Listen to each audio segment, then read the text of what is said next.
Hello friends, very good evening to all of you. आज का जो हमारा पेपर है, ये क्वेश्चन पेपर जो science DElEd first semester third paper है, उसका साइंस का हम करा रहे थे, जिसमें हमने 2020 का करा दिया है, 21 का करा दिया है, 2021 तक मैंने करा दिए हैं। ठीक है, आज जो है पेपर हमारे बीच ये 2022 का पेपर है। ठीक है, तो आज हम इसे कराने वाले हैं आप सबको। देखते हैं, तो स्टार्ट करते हैं डिले ना करते हुए। ये आपको पता ही, मैं सारे जो वीडियोस हैं सभी में मैंने बताया कि ये हमारे जो जो हमारा चैनल है यूट्यूब चौधरी, ठीक है, एक एप्लीकेशन है जो कि प्ले स्टोर पे अवेलेबल है। यहाँ पे बहुत सारा फ्री कंटेंट अवेलेबल है। तो आप जो यहाँ पे हमारे चैनल पे नए हैं, जो बच्चे नए हैं, वो जाके प्ले स्टोर पे सुमित चौधरी सर्च करेंगे, वहाँ पे आपको ये इस तरीके का लोगो दिखाई देगा आपको कुछ, और उसके बाद आप इसे वहाँ से डाउनलोड कर सकते हैं, और डाउनलोड करने के बाद जो भी कंटेंट है उसे आप चूज कर सकते हैं। ओके, आगे देखिएगा, ये सोशल मीडिया हैंडल्स हैं, इंस्टाग्राम, फेसबुक, टेलीग्राम, यहाँ भी आप हमें फॉलो कर सकते हैं। और अगर आपको क्लास पसंद आए, कंटेंट पसंद आए, तो इसे शेयर कर सकते हैं, सब्सक्राइब कर सकते हैं, बेल आइकन भी प्रेस कर सकते हैं। ठीक है, तो ये आज का हमारा पहला क्वेश्चन। आज का पहला क्वेश्चन क्या है? कोशिका भित्ति पाई जाती है जो सेल वाल हमेशा हमेशा प्लांट सेल में होती है। कहाँ होती है? प्लांट सेल में। एनी सेल में सेल वाल नहीं होती है। तो कोशिका भित्ति पाई जाती है, तो क्या हो जाएगा? पादप कोशिका में। क्लियर। अगला क्वेश्चन है, यौगिक का उदाहरण है वायु, धुआं, चीनी और चीनी का विलयन। पहले बताइए यौगिक क्या होता है। यौगिक एक शुद्ध पदार्थ होता है, और ये शुद्ध पदार्थ जब विभिन्न अलग अलग प्रकार के तत्व रासायनिक संयोग करके, ठीक है, एक ऐसे समझ, यौगिक एक शुद्ध पदार्थ है जिसमें विभिन्न प्रकार के तत्व एक निश्चित अनुपात में रासायनिक संयोजन करते हैं। तो किसका निर्माण होता है? यौगिक का निर्माण होता है। क्लियर। अब देखिए, वायु क्या है? वायु एक प्रकार का मिश्रण है जिसमें अलग अलग तरीके की जो विभिन्न प्रकार की गैसें हैं उनका क्या होता है? एक मिश्रण होता है, उसे वायु बोलते हैं। तो ये तो यौगिक है नहीं। फिर है धुआं। धुआं आपको पता है, धुआं एक एरोसॉल है। एरोसॉल क्या होता है? एरोसॉल एक कोलाइडी विलयन है। इसमें क्या होता है? जो गैस होती है, गैस में ठोस के कण क्या होते हैं? विलय होते हैं। गैस में ठोस के कण क्या होते हैं? विलय होते हैं। क्लियर। ओके, तो यहाँ पे ये क्या है?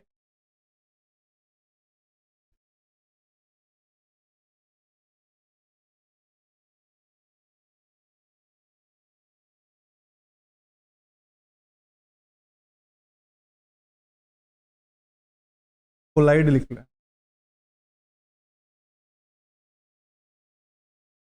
चीनी का विलयन, ये तो आपको पता ही है, समांगी मिश्रण। तो यहाँ पे जो यौगिक है वो क्या होगी? यौगिक है चीनी। इसका फॉर्मूला क्या होता है? यहाँ पे देखिएगा एक बार, C12H22O11 12H22 हो गया। ये इसका एक एग्जाम्पल, ये इसका क्या है? Chemical formula. तो देखिए, इसमें कार्बन, हाइड्रोजन, ऑक्सीजन, इसके एक रेशियो में 12-22-13, ये इसका एक निश्चित रेशियो है। इसी में जब ये कंबाइन करते हैं तो यौगिक फॉर्म, यानी कि कंपाउंड फॉर्म होता है। ओके, देखिएगा अगला, कायिक प्रवर्धन संभव है जड़ द्वारा, तना द्वारा, पत्ती द्वारा, तीनों के द्वारा। यानी कि ये अलैंगिक जनन की एक अलैंगिक जनन का एक प्रकार है कायिक प्रवर्धन। तो उसी में जड़, तना, पत्ती, इन सभी के द्वारा एक नए पौधे का विकास होता है, एक नया पौधा विकसित होता है। तो इन सभी के द्वारा हमारा करेक्ट आंसर, करेक्ट ऑप्शन हो जाएगा। बल का मात्रक है, तो बल का मात्रक क्या है? बल का मात्रक है न्यूटन। क्लियर। अगला क्वेश्चन आते हैं, निम्नलिखित में संयुक्त पत्ती छठे। आम की पत्ती सरल पत्ती है, अमरूद की पत्ती भी सरल पत्ती है, नींबू की पत्ती भी सरल पत्ती है। तो हमारा आंसर क्या हो जाएगा? डी, यानी कि इनमें से कोई नहीं। ये सारे सरल पत्ती के एग्जाम्पल हैं, संयुक्त पत्ती बोल रखा है, संयुक्त पत्ती इनमें से कोई नहीं है। तो हमारा ऑप्शन क्या करेक्ट हो जाएगा? डी ऑप्शन हमारा करेक्ट हो जाएगा। अगला देखिएगा, 6 नंबर क्वेश्चन, पौधों की पत्तियों में होने वाली प्रकाश संश्लेषण की क्रिया का समीकरण लिखना है। तो पौधों की जो पत्तियों में प्रकाशन क्रिया होती है उसका समीकरण लिखना है। तो पौधों की पत्तियों में होने वाली प्रकाश संश्लेषण क्रिया का समीकरण निम्न है, 6CO2। और देखो, कार्बन डाइऑक्साइड, जल, ये जब क्या करते हैं, पत्तियां क्या होती हैं? पत्तियां जो होती है, कार्बन डाइऑक्साइड जो सराउंडिंग्स होती है, जो इन्वायरमेंट होता है, तो वहां से कार्बन डाइऑक्साइड एब्जॉर्ब करती हैं। और वाटर कहाँ से आता है? जड़ से वाटर आता है, मतलब उसके रूट से क्या वाटर आता है। और दोनों जब ये चीजें आती हैं तो उसका सूर्य, ये प्रकाश संश्लेषण प्रक्रिया जब पौधे अपना भोजन बनाते हैं, यहाँ पे ये फूड होता है। और एक्सेस अमाउंट ऑफ वाटर होता है, जिसे ट्रांसपीरेशन कहते हैं, वो निकल जाता है यहाँ से बाहर, और एक गैस निकलती है, यानी कि वो ऑक्सीजन। ये पौधे ये रिलीज करते हैं, पत्तियां गैस रिलीज करते हैं। तो क्या हो जाएगा 6CO2 plus 12H2 C6H12O6 plus 6H2 plus 6O2। ये हमारी एकदम करेक्ट समीकरण हो जाएगी। अगला देखिएगा, 4 सेंटीमीटर त्रिज्या के वृत्तीय पथ पर एक कण आधा चक्कर लगाता है तो इस दिशा में कण द्वारा तय की गई दूरी तथा विस्थापन ज्ञात। देखिएगा क्या है, 4 सेंटीमीटर त्रिज्या के वृत्तीय पथ पर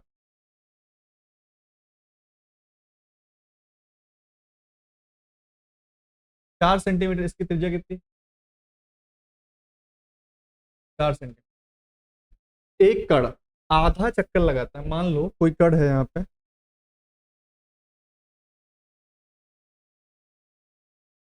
यहाँ से स्टार्ट किया चक्कर लगाना,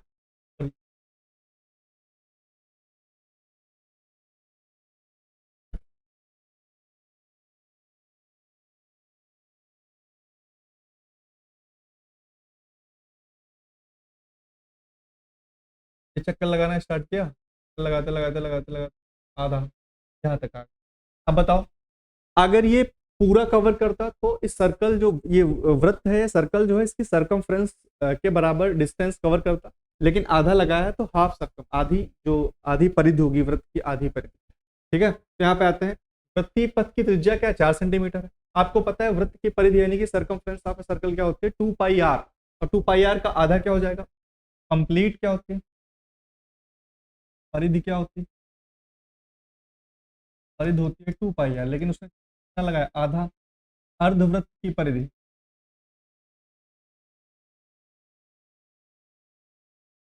अर्धवृत्त की परिधि ये क्या होगी, डिवाइड कर देंगे 2 से, πr/2 आएगा πr। क्लियर, सेंटीमीटर या मीटर जो भी हो यहाँ पे इकाई लिख ले,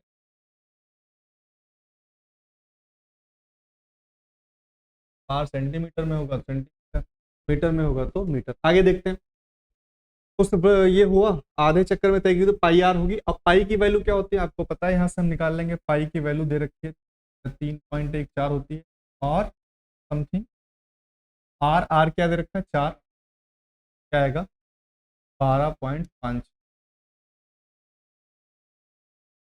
4 सेंटीमीटर है तो सेंटीमीटर में आएगा। ठीक है, कण द्वारा किया गया विस्थापन, अच्छा विस्थापन क्या होता है, तो विस्थापन और दूरी में देखो, आपको पता है दूरी और विस्थापन में डिफरेंस होता है, दूरी एक स्केलर क्वांटिटी है और विस्थापन एक वेक्टर क्वांटिटी है। जो भी डिस्टेंस, सपोज दैट एक देखिएगा एग्जाम यहाँ पे बता रहे हैं आपको, जैसे एक यहाँ पे पार्टिकल है और वो ये डिस्टेंस कवर कर रहा है, जैसे घूमते घामते तो ये जो डिस्टेंस कवर कर क्या है, ये सारी जितना भी उसने कवर किया है, ये प्लेस ए था और यहाँ पे मान लो बी, कि जितना भी कवर किया ये डिस्टेंस बोली जाएगी। लेकिन ए से बी तक की जो एकदम सीधी ये होती है लेंथ, ये वाली, ये क्या बोलते हैं क्लियर। तो विस्थापन व न्यूनतम दूरी होती है, दो बिंदुओं के बीच की सबसे न्यूनतम दूरी, दो बिंदुओं के बीच सबसे न्यूनतम दूरी यानी कि सबसे कम दूरी को क्या बोलते हैं, विस्थापन बोलते हैं। क्लियर, यहां से क्या हुआ हमारा देखिएगा एक बार, तो यहाँ से ये 12.5 सेंटीमीटर कण द्वारा किया गया विस्थापन, विस्थापन क्या हो जाएगा, विस्थापन उसके डायामीटर के बराबर, विस्थापन किसके बराबर होगा, डायामीटर के ही बराबर।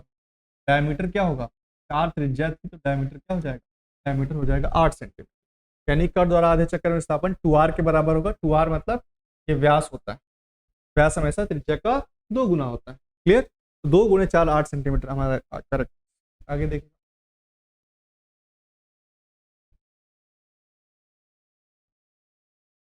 आगे देखिएगा, पुष्प के मुख्य 4 भागों के नाम लिखने। तो पुष्प के मुख्य 4 भाग निम्न है। नंबर 1 बाह्य दलपुंज, यह पुष्प का सबसे बाहरी चक्र होता है, ये हरे तथा छोटी पत्तियों जैसे होते हैं, इसकी प्रत्येक इकाई को बाह्य दल कहते हैं, यह कली में जन्नांगों की सुरक्षा का कार्य करता है। दूसरा है दलपुंज यानी कि कोरोला, कोरोला देखिएगा यहाँ पे क्या है, यह दलपुंज दूसरा चक्र है तथा यह बाह्य दलपुंज के भीतर की ओर होता है, यह रंगीन तथा सुंदर होने के कारण इसका मुख्य कार्य परमाणु हेतु कीड़ों को आकर्षित करना है। क्लियर, मुख्य कार्य अगला क्या है, पुमंग। देखिएगा तीसरा ये पार्ट है। यह पुष्प का तीसरा चक्र होता है। इसके प्रत्येक सदस्य को पुंकेसर कहते हैं। पुंकेसरों के समूह को पुमंग कहा जाता है। पुंकेसर पुष्प का नर जननांग होता है। ठीक है। अब अगला है जायांग। पुमंग और जायांग यानी कि जाइनोसियम, यहाँ पे एंड्रोसियम था। ठीक है। देखिएगा यह पुष्प का चौथा अंतिम चक्र है तथा सबसे सुरक्षित भीतर भाग है, जिसकी इकाई स्त्री केसर यानी कि कार्पेल या पिस्टिल या अंडाशय कहलाती है। यह पुष्प का मादा जननांग। आई होप ये चीज क्लियर हो गई, बहुत आसान है। अगला देखिएगा, पत्ती के प्रमुख भागों का, पत्ती के प्रमुख भागों का नाम लिखिए। पत्तियों के तीन मुख्य भाग होते हैं, पर्णाधार, पर्णवृंत, पर्णफलक। पर्णाधार क्या होता है? घासों तथा अधिकांश एक बीजी पत्तियां जो होते हैं पर्णाधार चौड़े होते हैं, जो तने को एक आवरण के रूप में चारों ओर से घेरे रहते हैं। पर्णवृंत क्या होता है? पर्ण का वह भाग जो पर्णफलक और पर्णाधार को जोड़ने का कार्य करता है उसे पर्णवृंत कहते हैं। जिन पौधों की पत्तियों में पर्णवृंत उपस्थित होते हैं ऐसी पत्तियों को सवृंत कहते हैं। तीसरा है पर्णफलक। पर्णफलक पत्ती का चपटा तथा फैला हुआ भाग होता है और पर्णफलक की विविधता पत्ती की विविधता का मुख्य कारण होता है। पर्णफलक सरल प्रकार का या छोटे छोटे खंडों में विभक्त हो सकता है। ओके, तो तीन होते हैं, पर्णाधार, पर्णवृंत और पर्णफलक। क्लियर। तो पर्णाधार तो जो अधिकांश एक बीज पत्री पौधे होते हैं उनमें पर्णाधार चौड़े होते हैं, जो तने को एक आवरण के रूप में चारों ओर से क्या करते रहते हैं, घेरे रहते हैं। क्लियर। अगला देखिएगा क्वेश्चन, एक माइक्रोमीटर में कितने पिकोमीटर होते हैं? आपको पता है एक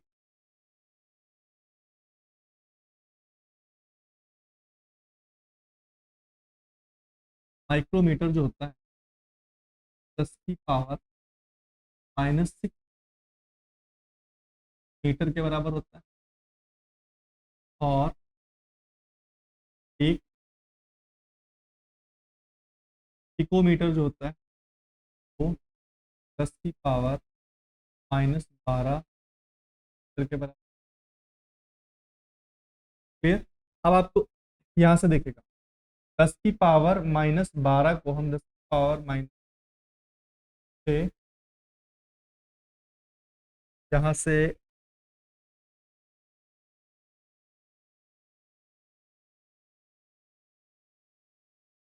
एक माइक्रोमीटर में, क्लियर देखिएगा 10⁻⁻6 मीटर यहाँ पे, और 10⁻⁻, ये हम यहाँ से अलग कर लिए, डायरेक्ट इधर लिखते हैं। 10⁻⁻6 जब यहाँ पे है, जब इधर आएगा नीचे आ जाएगा 10⁻⁻,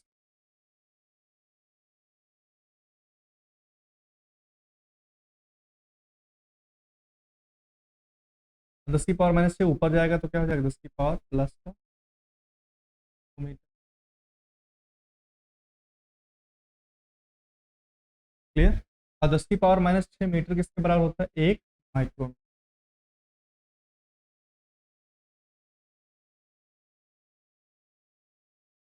एक माइक्रोमीटर किसके बराबर हो गया? 10⁻6।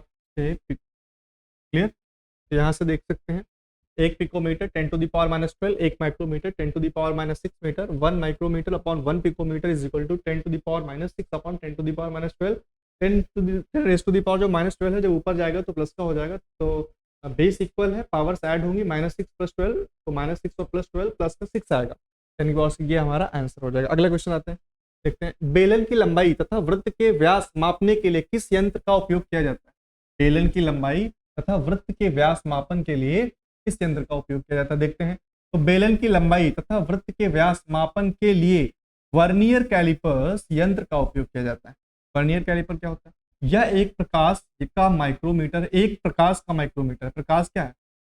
जिसका उपयोग हम ऐसे जगहों पर करते हैं जहां पर किसी बड़े मापने वाले औजार का प्रयोग नहीं किया जा सकता है, इस कारण इसे माइक्रोमीटर के नाम से भी जाना जाता है। इसका आविष्कार एक फ्रांस के वैज्ञानिक पियरे वर्नियर ने किया था और इन्हीं के नाम पर इसका नाम वर्नियर कैलिपर रखा गया।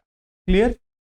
आगे देखिएगा अगला क्वेश्चन, लघु उत्तरीय प्रश्न है ये। 12 नंबर क्वेश्चन है, पदार्थों के पृथक्करण से आप क्या समझते हैं? ठीक है, पृथक्करण की किन्हीं 4 प्रमुख विधियों का नाम लिखना है। यहाँ पे हमने उनके बारे में भी लिखा है, लेकिन केवल नाम लिखना है। पदार्थों का पृथक्करण देखते हैं। पदार्थों के मिश्रण में से एक पदार्थ को दूसरे पदार्थ से पृथक करना ही पदार्थों का पृथक्करण कहलाता है। जैसे आपको पता होगा, दाल दाल में कंकड़ होते हैं, दोनों मिश्रण है, दोनों को अलग करना है, यानी कि पृथक्करण होता है। गेहूं और भूसे को अलग करना, ये सब चीजें होती है। आगे देखिएगा यहाँ पे हस्त चयन, तो एक तो हाथ से हैंड पिकिंग कर ले, हाथ से चुन ले, उठा ले। इस विधि में अनाज से पत्थर, भूसे आदि के कणों को हाथ से चुनकर अलग किया जाता है। दूसरा है थ्रेसिंग, यह डंडियों से अन्न कणों को अलग करने की प्रक्रिया है। इसमें डंडों से पीट कर या थ्रेसर मशीन द्वारा अन्न कणों को पृथक किया जाता है। तीसरा क्या है? फटकना। फटकने से केवल हल्के अवयव ही दूर होते हैं। उदाहरण, गेहूं को सूप से फटका जाता है। सूप के द्वारा गेहूं को फटकने से हल्का भूसा सूप से बाहर गिरता है। चौथा क्या है? चालन। इस विधि में छोटे कण तो चलनी के छिद्रों से निकल जाते हैं, जबकि बड़ी अशुद्धियां चलनी में ही रह जाती। क्लियर? अगला देखेगा, भोजन एकत्रीकरण हेतु मूसला जड़ों में होने वाले रूपांतरण के भोजन एकत्रीकरण हेतु मूसला जड़ों में होने वाले रूपांतरण के प्रकारों को उदाहरण से बताएं। तो भोजन एकत्रीकरण है तो मूसला जड़ों में होने वाले रूपांतरण निम्न है। नंबर 1, मूसला जड़ जो होती है, देखिएगा टेप रूट बोलते हैं इंग्लिश में। ये संचित खाद्य के कारण फूली हुई, गूदेदार और विभिन्न प्रकार की होती है। पहले तो हुई शंकुरूपी, कोनिकल फॉर्म। यह जड़ ऊपर से चौड़ी फिर नीचे से पतली होती है, जैसे आपने गाजर देखी।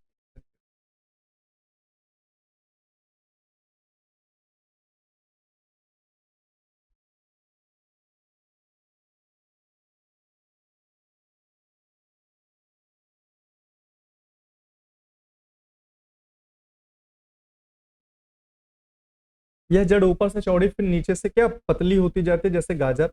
कुंभी फल क्या होता है? नेपीफॉर्म। इस प्रकार की जड़ों में ऊपर का भाग घड़े के समान फूला और निचला भाग एकदम पतला हो जाता है, जैसे कि सलजम।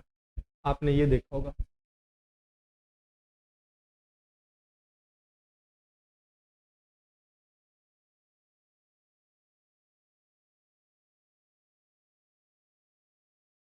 फिर इस तरीके से सलजम।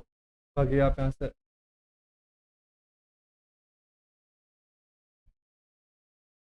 तर्क रूप, फ्यूजिफॉर्म। एक तो टैप रूट हुआ, कोनिकल। टैप रूट मूसला जड़ें और कितने टाइप के होते हैं? कोनिकल फॉर्म में, नेपीफॉर्म और फ्यूजिफॉर्म।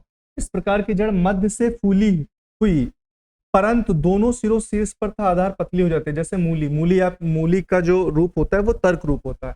इस प्रकार की जड़ें मध्य से फूली हुई, परंतु दोनों सिरों शीर्ष तथा आधार पतली होती, जैसे मूली। चौथा है गांठदार जड़, यह फूली हुई गूदेदार होती है, परंतु कोई निश्चित आकार नहीं होता, जैसे मटर, सेम। क्लियर? ये आगे देखो, तर्क रूप, तर्क मूली कैसे होते हैं? मूली जो होती है वो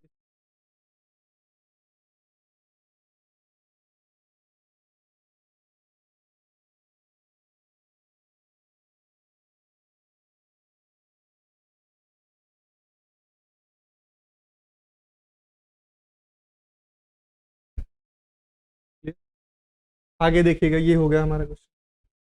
कायिक प्रवर्धन से आप क्या समझते हैं? कायिक प्रवर्धन से आप क्या समझते हैं? पत्ती द्वारा कायिक प्रवर्धन को उदाहरण समझाइए। तो कायिक प्रवर्धन जनन की एक ऐसी विधि है जिसमें पौधे के शरीर का कोई भी कायिक भाग, जैसे जड़ तथा पत्ती आदि द्वारा नए पौधे का पुनर्जन्म कायिक प्रवर्धन कहलाता है।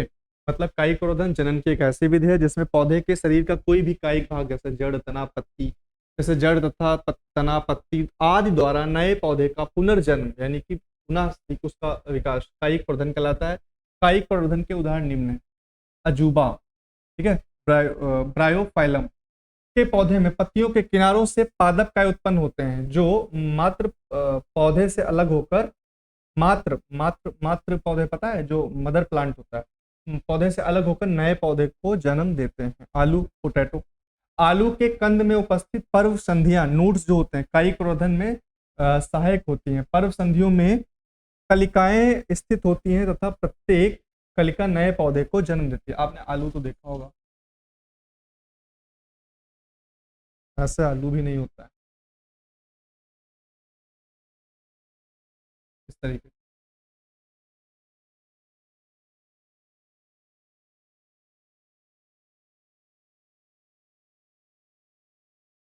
तरह के नोट्स होते हैं, इन्हीं नोट्स से क्या निकलती है, पर्व संध्या निकलती है। आगे देखिएगा, किसी वस्तु को रेखीय संवेग कब संरक्षित, किसी वस्तु को रेखीय संवेग कब संरक्षित रहता है, किसी वस्तु पर रेखीय संवेग कब संरक्षित, रेखीय संवेग संरक्षण के नियम के अनुसार यदि किसी निकाय पर कोई बाह्य बल न लग रहा हो तो उस निकाय का संपूर्ण रेखीय संवेग नियत रहता है।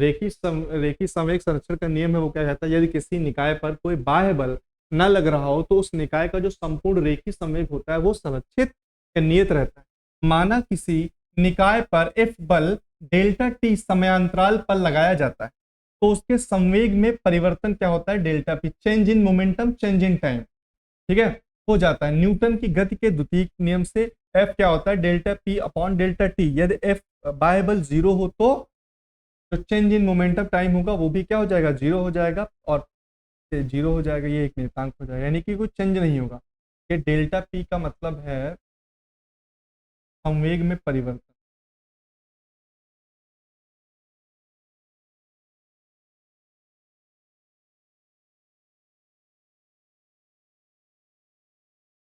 डेल्टा टी क्या है, चेंज इन टाइम, क्लियर।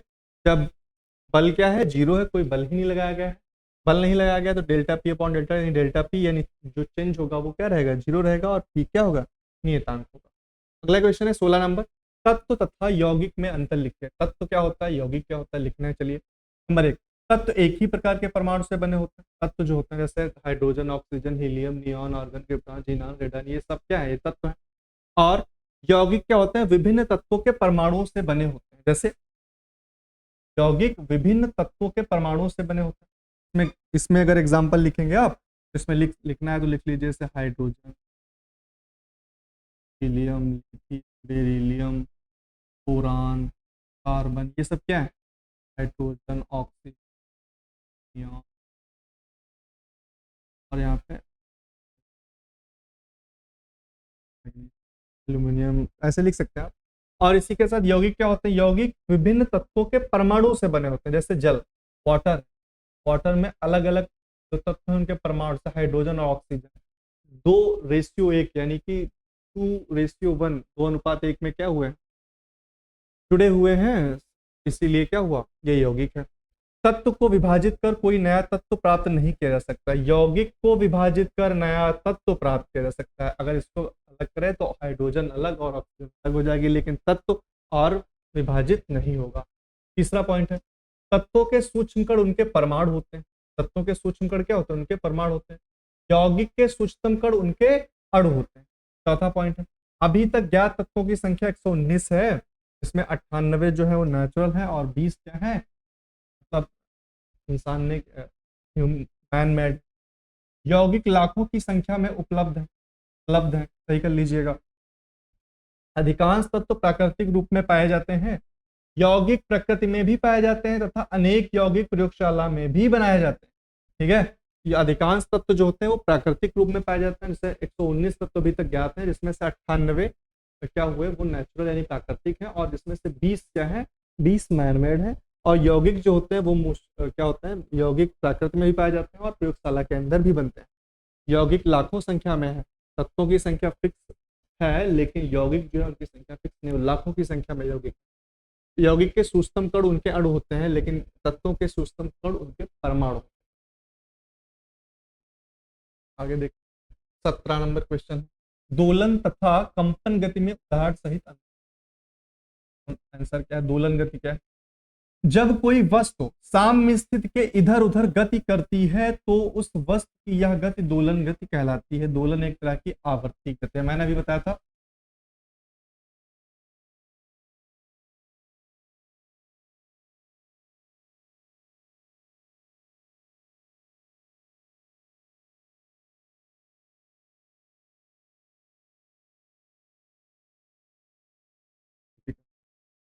जब कोई वस्तु एक साम्य स्थिति के इधर उधर गति करते हैं तो वस्तु की यह गति कौन सी गति कहलाती है, दोलन गति कहलाती है। दोलन एक तरह की आवर्ती गति है। उदाहरण कौन, झूले की गति, घड़ी के पेंडुलम की गति, ये पेंडुलम ही मान सकते हो। अगला गति कौन है, कंपन गति। जब कोई पिंड अपनी माध्य स्थिति के इधर उधर गति करती है तो इसे कंपन गति कहते हैं। कंपन गति को किसी वस्तु के आगे पीछे हिलने झूलने पर, ऊपर नीचे चलने, स्पंदित होने आदि के रूप में वर्णित किया जाता है। कंपन गति को किसी वस्तु के आगे पीछे हिलने डुलने, ऊपर नीचे चलने, स्पंदित होने आदि के रूप में क्या किया जाता है, वर्णित किया जाता है। अगला क्वेश्चन क्या है, उदाहरण पेंडुलम की गति, झूले की गति, ट्यूनिक गति, कांटा आदि। जब वो जो झूला जब झूलते हैं तो जो रस्सी होती है उनमें कौन सी गति होती है, कंपन गति। क्लियर। अगला क्वेश्चन है 18 नंबर। अगला क्वेश्चन है बीजांड। बीजांड की आंतरिक संरचना का नामांकित चित्र बनाइए। तो बीजांड का ये चित्र आपको पता है, जिसमें ये क्या है, ये देखिएगा, ये बीजांड वृंत है, वृंत है ये वाला। क्लियर। ये क्या है, यहाँ पे जो बाहर वाले हैं ये वाला, ये वाला ये वाला क्या अध्यावरण है, ये क्या है, बीजांड काय है। ओके, ये भ्रूणकोश है, ये बीजांड द्वार। क्लियर। फ्लावर का स्ट्रक्चर है, जब फ्लावर आप यहाँ पे एक और होता है स्ट्रक्चर तब और समझ आता है। ये बीजांड का द्वार है, ये भ्रूणकोश है, ये वाला पूरा कोश है, बीजांड काय है जितना भी ये मैटर, और ये अध्यावरण है जो आवरण है, और ये बीजांड तंत्र। ये पूरा एक बीजांड का स्ट्रक्चर है, अब देख लीजिए। तो 18 क्वेश्चन हो गए, ये भी हमारा पेपर हो गया। तो आज का 2022 का भी पेपर हमने करा दिया है। आई होप आपको समझ आया होगा, आपको अच्छा लगा होगा। अगर आपको अच्छा लगा है तो एक बार लाइक, शेयर और सब्सक्राइब जरूर कर दीजिएगा। ठीक है। तो आज के लिए हमारी क्लास यहीं तक थी। फिर से हम आपको नेक्स्ट क्लास में मिलेंगे। अभी 2023 और 2024 ये दोनों पेपर हमें कराने हैं। ठीक है। तो आज के लिए thank you so much, bye bye.